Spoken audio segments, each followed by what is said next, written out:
우리는 살아가면서 끊임없이 나라고 하는 존재를 중심으로 세상을 바라봅니다. 나는 도대체 누구인가? 내 삶은 어디로 가고 있는가? 세상은 왜 이 모양인가? 이와 같은 질문은 인간이라면 누구나 한 번쯤 품어보는 질문들입니다.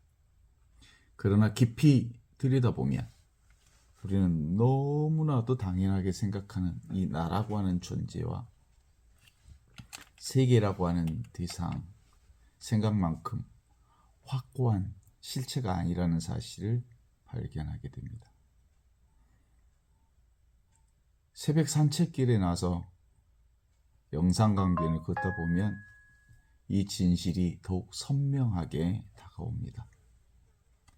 강물은 쉼없이 흐르고 바람은 끊임없이 방향을 바꾸면서 바람이 불어옵니다. 나무는 계절 따라 새로운 모습을 드러냅니다.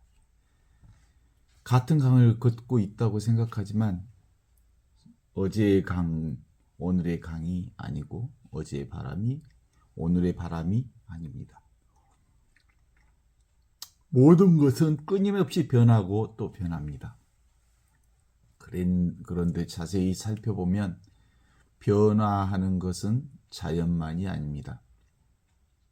나 자신도 마찬가지입니다. 어린 시절 나는 이미 사라졌고 청년 시절의 나도 더 이상 존재하지 않습니다. 몸은 매일 늙어가고 생각은 순간마다 바뀌고 감정은 쉼없이 일어났다 사라집니다. 기쁨도 잠시 머물다 지나가고 슬픔도 영원하지 않습니다. 분노도 사라지고 사랑도 새로운 모습으로 변합니다. 그럼에도 우리는 변하는 모든 것 가운데 변하지 않는 어떤 내가 있다고 믿습니다. 그러나 그 나를 붙잡아 보려 하면 어디에도 찾아낼 수가 없습니다. 몸도 아니고요, 생각도 아니고요, 감정도 아닙니다. 내가 나라고 부르는 것 역시 수많은 경험과 기억, 관계와 환경이 잠시 모여 형성된 하나의 현상일 뿐입니다. 세계 또한 마찬가지입니다. 우리가 바라보는 세상은 고정된 실체가 아닙니다. 모든 것은 서로 의존해서 끊임없이 생성, 소멸됩니다. 꽃은 흙과 햇빛과 물과 바람이 만나 잠시 꽃의 모습으로 드러난 것입니다. 사람도 수많은 인연과 조건이 만나 이루어진 존재입니다. 결국 나도 그렇고 세계도 그렇고 서로 독립된 실체가 아니라 하나의 거대한 생명의 흐름 속에 드러나는 현상입니다. 그런데 여기서 매우 중요한 질문이 떠오릅니다. 변화하는 현상들을 알아차리는 것은 무엇인가 하는 질문이죠. 생각이 일어나는 것을 알고 감정이 변화하는 것을 알고 몸이 늙어가는 것을 알고 강물이 흐르는 것을 알고 새가 지저귀는 소리를 아는 그 무엇이 있습니다. 분명 모든 것은 다 변합니다. 그러나 그 변화를 알아차리는 어떤 깨어있음이 있습니다. 생각은 변하지만 생각을 아는 깨어있음은 생각이 아닙니다. 감정은 변하지만 감정을 알아차리는 이 자각은 감정이 아닙니다. 그 자각은 눈으로 볼 수도 없고 손으로 만질 수도 없습니다. 어떤 형태도 없고 색깔도 없습니다. 공간 속 특정한 위치도 없습니다. 그렇다고 없다고 말할 수도 없습니다. 왜냐하면 지금 이 순간에도 분명히 경험하고 있기 때문입니다. 그리스도교 전통에서 이 신비를 숨어있는 하느님, 없이 계시는 하느님이라고 불렀습니다. 하느님은 하나의 대상이 아닙니다. 저 멀리 하늘 어딘가 계신 존재가 아니라 모든 존재를 존재케 하는 근원이며 모든 생명을 살아있게 하는 현존입니다.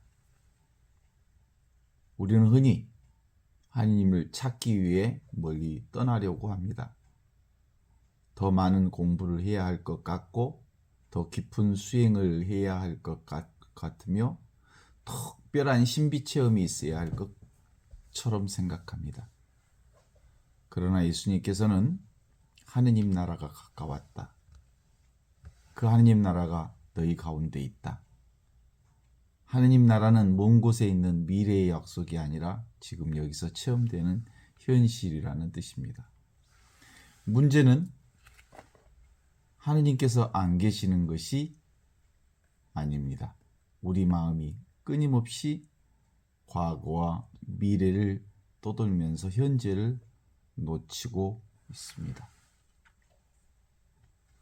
우리는 지나간 상처를 되새기며 살아갑니다. 이미 끝난 일들을 붙들고 후회합니다. 아직 오지도 않은 미래를 걱정하며 불안해합니다. 그러나 하느님은 과거에도 미래에도 계시지 않습니다. 하느님은 언제나 현재형으로 현존하십니다. 모세가 떨기나무 앞에서 들었던 하느님의 이름도 나는 있는 바 그대로 나다 하였습니다. 하느님은 있었던 자도 아니고 있을 자도 아니고 지금 이 순간에 존재하는 분이십니다. 따라서 영성생활의 핵심은 새로운 것을 얻는 데 있지 않고 이미 있는 하느님을 알아차리는 데 있습니다. 새벽 강변의 고요함 속에서 나뭇잎을 흔드는 바람 속에서 미사 중 울려 퍼지는 성가 속에서 침묵 가운데 오가는 호흡 속에서 사랑하는 사람의 미소 속에서 우리는 이미 현존하시는 하느님을 만날 수 있습니다. 이것이 바로 하느님 나라의 길입니다. 어떤 사람은 영원히 변하지 않는 실체를 찾으려고 합니다. 그러나 어디에도 붙잡을 수 있는 실체는 하나도 없습니다. 반대로 어떤 사람은 모든 것이 공함으로 아무 의무도 없다고 생각합니다. 그러나 그것 또한 진실이 아닙니다. 모든 순간, 모든 것은 생생하게 드러나고 있기 때문입니다. 지금 있는 것과 없는 것 사이에 절충이 아닙니다. 붙잡을 수 있는 실체는 없지만 그렇다고 아무것도 없는 것도 아니라 살아있는 통찰입니다. 모든 것은 끊임없이 변하지만 그 변화 속에서 신비롭게 드러나는 현존이 있습니다. 그 현존은 특정한 이름으로 규정될 수 없고 어떤 개념으로 담아낼 수 없습니다. 그러나 우리는 그것을 하느님이라고 부르고 그리스도의 생명이라고 부르며 성령의 현존이라고 부릅니다. 바오로 사도는 이제는 내가 사는 게 아니라 그리스도께서 내가 사신다고 말씀하셨습니다. 이 고백은 자아가 사라진다는 뜻이 아닙니다. 오히려 고정된 자아라고 하는 한상에 거치고 그 자리에 이미 살아계셨던 그리스도의 현존이 드러난다는 뜻입니다. 결국 신앙의 여정은 멀리 있는 하느님을 찾아가는 여정이 아닙니다. 언제나 우리 안에 계셨고 지금도 살아계시는 하느님을 알아차리는 여정입니다. 과거의 기억과 미래의 걱정을 내려놓고 지금 여기 이 순간으로 돌아올 때 우리는 비로소 발견하게 됩니다. 내가 숨 쉬는 이 순간, 강물이 흐르는 이 순간, 새가 노래하는 이 순간, 사랑하고 감사하는 이 순간, 바로 이 자리에서 살아계신 하느님께서 현존하고 계심을 압니다. 지금 이 순간이야말로 영원하신 하느님께서 당신 자신을 드러내는 거룩한 자리입니다.